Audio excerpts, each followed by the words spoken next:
সিলেটের সাদা পাথর পর্যটন কেন্দ্রে চুরি হওয়া পাথর উদ্ধারে জেলা প্রশাসন ও আইন শৃঙ্খলা বাহিনী যৌথভাবে অভিযান চালাচ্ছে।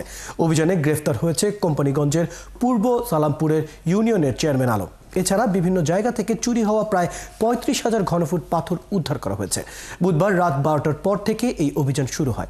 চুরি হওয়া পাথর ফেরত না আসা পর্যন্ত অভিযান চলবে বলে জানান প্রশাসনের কর্মকর্তারা। হোসেন আহমেদ সুজাদের তথ্য ও ছবিতে প্রতিবেদন।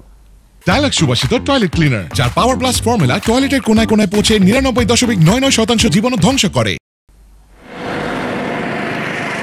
সাদা পাথর উদ্ধারে বৃহস্পতিবার সকালে নির্বাহী ম্যাজিস্ট্রেট আলিমুল্লাহর নেতৃত্বে প্রতিটি ট্রাক তল্লাশি করে পাথরের বৈধতা যাচাই করা হয়। তিনি জানান, বেশিরভাগ ট্রাকের পাথরই অবৈধ।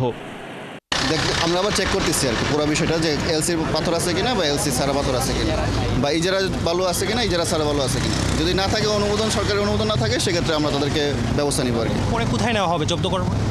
আমরা দেখি আমাদের নির্দেশনা আসলে যে কোথায় ডাম্পিং করা হবে, হয়তো বা আগের স্থানে যেখান থেকে তোলা হয়েছে সেদিকে আমরা নিয়ে যাওয়ার। কারা কারা সহযোগিতা করছেন?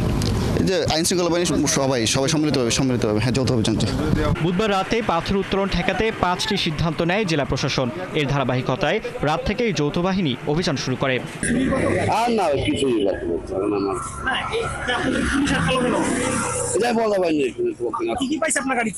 আমার কাছে পাথর।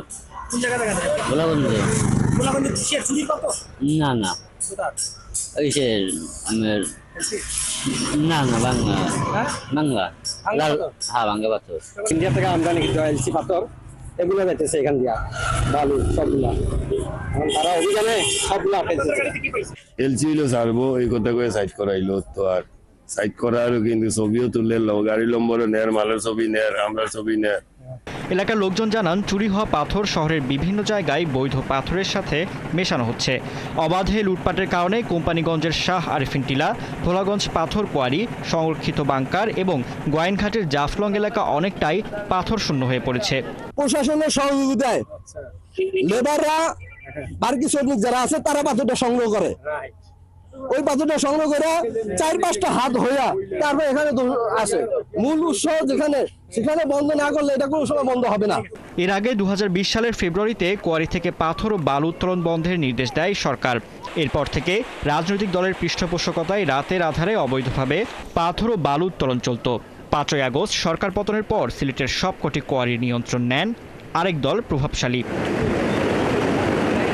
ফারদিন নীরব, ৭১।